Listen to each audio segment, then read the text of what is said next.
My name is Jonz. We have the power to regenerate. We can regenerate, or what as a biologist would refer to as mitosis, which is a process or cycle of phases, interphase, prophase, metaphase, anaphase, and telophase. I won't bore you with the scientific theories and explanations. I'm a realist. Meaning to me, that nothing is real. But perception is the ruling body. You see, in college, I double majored in theater and anthropology. So what I will give you is my account on what I have experienced or learned that I feel has brought all the philosophies that I learned together in balance and unity, using art and science. See, now I believe that we have all been right, and we are all wrong about our theories of God, the universe, of what life is really about. What I've come to understand is, something we've all understand is that there's a duality. The concept we see in everything, science, math, religion, nature, our examples of this are everywhere. Our chromosomes, our brains, our genders, our bodies, left, right, wrong, love, hate, winners, losers, scientists, spiritualists, intelligence, ignorance, heads or tails, up or down, 2020, yes, no. See, you get the point. Now, they're all relatively interchangeable, so all theories, I believe, should work together. Something and nothing. The theory of everything and the theory of relativity, the Big Bang Theory, and our belief or the belief in God. So as I share with you my story, know that you are free to agree or disagree, believe or disbelieve. But regardless, you will regenerate. You will regenerate new cells, new ideas, as your cycle dictates. It is in our power to regenerate. In life, starting from a young age, we are taught that we are in the process of growth. And it eventually will lead to death. But in fact, we are in a constant process of regenerating. Again, the duality, life and death. Not a straight line, but a cycle. And given that concept, we answer an age-old question. Is there life after death? I say yes, but not in a way we can truly understand. We're only human. See, we're an example of biological mastery, and although eventually this physical form will indeed have an expiration date, what we need to be aware of, though, as we go through the cycle, is in our ability to regenerate. Figuratively, mentally, spiritually, literally, and physically. See, I too was unsure of that power that we possess to regrow. It's intellectual wisdom in all of us, and we should trust in it. See, my theories became fact for me when I tested them, when I put them to practice. My belief is a necessity for pain and pleasure in this world. See, I was unsure of this reality until I found myself in an intensive care unit fighting for my life against what the medical field calls necrotizing fasciitis, commonly known as a flesh-eating bacteria. Now, despite high-quality treatment, the risk of death is between 25 and 35%. The disease can be fatal in as little as 12 to 24 hours. Well, fortunately for me, I am still here. Well, for the most part. How? Why? Well, maybe it was just supposed to happen so I could be here in this moment today. It's the duality of purpose, of the known and the unknown. You see, I injured myself. I hit my leg, my shin, on brick. And I had what I consider to be a mild abrasion, scar, a scrape that would heal in a few days. But with this deadly bacteria, I managed to walk around for 4 days. I was at maybe hours or minutes away from death.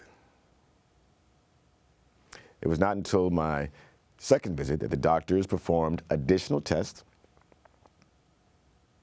And as I sat and I waited for nearly 24 hours in the hospital, unable to eat or drink, finally they fed me apple sauce and Cheerios. I was like, oh, whew. It gave me comfort that the surgery was not needed. And just as I thought that I was in the clear, my results came back, and I indeed had a flesh-eating bacteria. And I would need to go to surgery right away. And judging by all the looks on the doctors' faces, I knew they were all unsure of the outcome. But off I went, without the knowledge of anyone knowing what was to come. And there I was, scared, confused, rapidly recounting my life as I lay there in pre-op. That was all I remembered of that moment. As I drifted away, as the sedative began to take effect, and as I lived in a state of limbo, I had no recollection of who I was,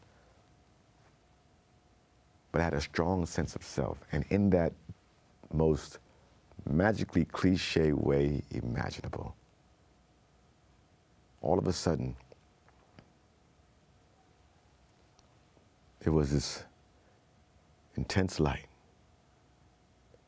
just over my left shoulder. And I turned to it, and I looked at it. It was so bright. It was almost hard to look at it, but it didn't hurt. And it just kept growing more intense. And then pleasure increased as it did. It was as if you took all your happiest moments and you put them together and you multiply them by 1,000,000. Well, it still paled in comparison. What came next was a series of sensations of bliss that sort of washed over me like the tides on a shore. And it would not stop. It was actually, in hindsight, kind of annoying because it was overwhelming to not have a bad moment in sight. No judgment, no disbelief, no fear, no envy or jealousy, no pain. As I stared at this light, it consumed me. It was there that I realized that what I was experiencing was what some would describe as God. And for scientists, well, I think it would be that quiet space in time, that intense flash of light right before that Big Bang. See, for me, it was not a big, black, mighty God or a white-robed, white-bearded God or one with many arms and many eyes with bronze skin. It was just an incredibly intense light. It pulsated with the aura of love, acceptance, joy, peace, serenity, and happiness. In fact, it was so powerful that it left me in a state of shock, awe. I was speechless because of the waves of bliss that continued to just wash up on my shores of consciousness. And right next to that light appeared another light, smaller, not quite as intense, but similar in its essence, close. So I assume this must be the Son of God, Jesus, the Prophet Muhammad. But for some reason, I could sense the essence of it. There was no face associated with the other being or this light, but I somehow knew its essence. It was, in fact, my younger brother, of whom my family lost 1 year prior to this accident. Still, this feeling of bliss seemed to go on for eternity. At times, I was waiting for someone to interject and judge my feeling, saying, "You can't feel bliss forever." I don't even know why I did that voice.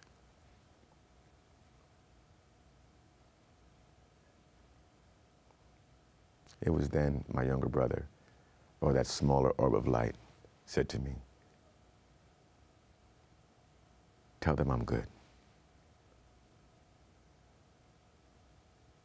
I didn't mean for it to happen this way,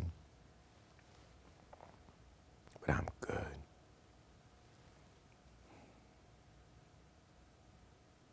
And indeed he was. He was in heaven, or in this place where there was no pain and there was no gain, because you kind of had it all. You have it all. It was in the core, it was in the truth. It was like, I don't know, the interface. It was the God moment. It was that light, or what I would like to call the nucleus of all things. And I remember feeling a bit of jealousy that he had graduated early. Boom, negative thought, and bang, bang, explosion. And at that moment, my subconscious collided with my reality. Synapses firing rapidly, and I knew that where I was and what I was experiencing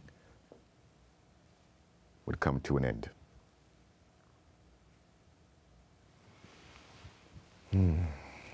At least for now.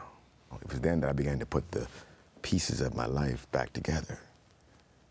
I began to remember that I had other siblings in relation to this one. I also had friendships, I had relationships, and an identity with responsibilities. So as I woke up in this cold room, which now I could feel cold, and I could feel the feeding tubes, and I can hear the monitors and the compresses on my body, yet no feeling in my right leg, reality returned, you see. I began to look around, and I noticed some familiar faces just entering the room, standing around the bed. It was my family's, or what I remember to be my family and friends. All with looks of concern, but also joy that I had awakened. It was then that my physical being came crashing back down to the incomprehensible truth. And I was able to then piece the puzzle of my life back together. I was unable to talk, so my mom handed me a paper and said, "Write it down." And with my shackled hands, because they didn't want me pulling the tubes out, I scribbled the words, "We are cheating ourselves." What does that mean to me? What does that mean to you? Well, what it meant to me was that it was like reading the book of life for dummies. See, I got a glimpse at the final chapter. Spoiler alert, the hero and the villain win. No judgment. He was not a vengeful God, but it was one that made it abundantly clear that we are wasting our time here on doubt and fear of the unknown. Our biggest waste of time is that we have yet to choose and believe in abundance of love. It surrounds us. It's in us. It meant that this is our reality, but it need not be our truth. All of our concepts of self will vanish. And all that will remain is our infinite nucleus, our soul, our essence, our spirit. See, what if we all lived in our true essence every day? What if we saw others for their true essence, not the physical you, but the subatomic you, the light you, the energy you that binds and defines us all as a single organism with the universe. Interconnectivity on the micro and the macro level. And just as clear as my leg and my condition and my inability to walk was taken away, I knew I would have to regenerate a new mental mechanic to teach myself to live again as an amputee with a mind that mentally was not prepared to do so. See, I was debilitated by conditioning, by guilt, by fear. See, I told myself, now you must be malleable, and now you must be strong. You must accept the reality, and you must reject this reality. Figure it out. We fall down, we get up, we get hurt, we heal, we feel pain, we get sick, we get well, we face loss, we carry on. But it's all relative. See, we are powerful, yet we can be destroyed by a microscopic bacteria that you can't see. I had a lot of nurses who took care of me, amazing care of me, while I was in the hospital in ICU, which made this all abundantly clear. And given my circumstances, nonetheless, one male nurse that I initially did not like. She was much rougher and just, you know, just very tough on the handling of the leg than the other nurses. And I would give that nurse attitude every day, and eventually grew to love him. And he said two things to me that I will never forget. The first, well, he spoke with an accent, and it works much better with the accent. I believe he was from the Philippines, so forgive me if it's not accurate. And on one occasion, without looking back at me, as he prepared the gauze to begin his work, he said to me, I guess he felt my energy. Every nurse will not be the same. I said, wow, that was incredibly deep in my head. Yet so true. Every person we meet will not be the same. We reject them, and they are not what we are used to. In fact, they may be quite different than what we are used to, but they could offer help in this life. Our experience here should be one of unity, and within that unity, we can regenerate two cells, spiritually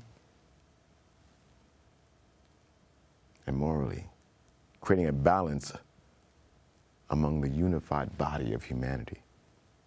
We're in a constant cycle of regenerating, though. New cells, new thoughts. It has many phases, and like time, not linear, but truly moving in spirals. I'll give you an example. Shortly after I woke from surgery, I was asked if I was hungry, and I replied, no. Just had applesauce and Cheerios.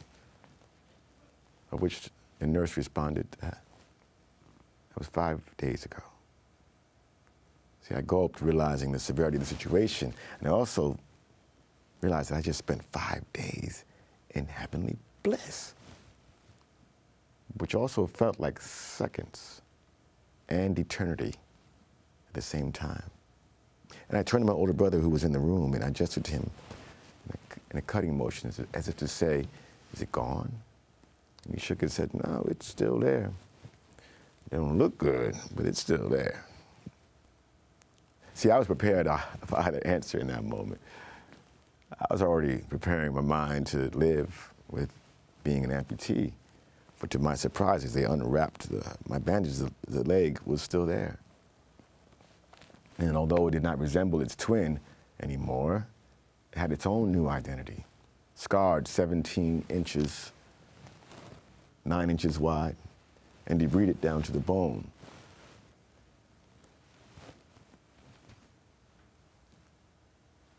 See, it was in that moment that I had made a choice. It began to regenerate.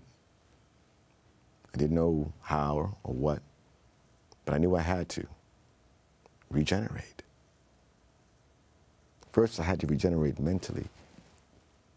I mean, neuroplasticity to the max. See, I grew new thoughts, stronger beliefs in self and our human ability. I had to. I regenerated spiritually in my faith in a higher power and source, one that was way more powerful than me. I regenerated a new perspective on cell connectivity, of soul, conscious, physical, spirit, intertwined on the macro and the micro level.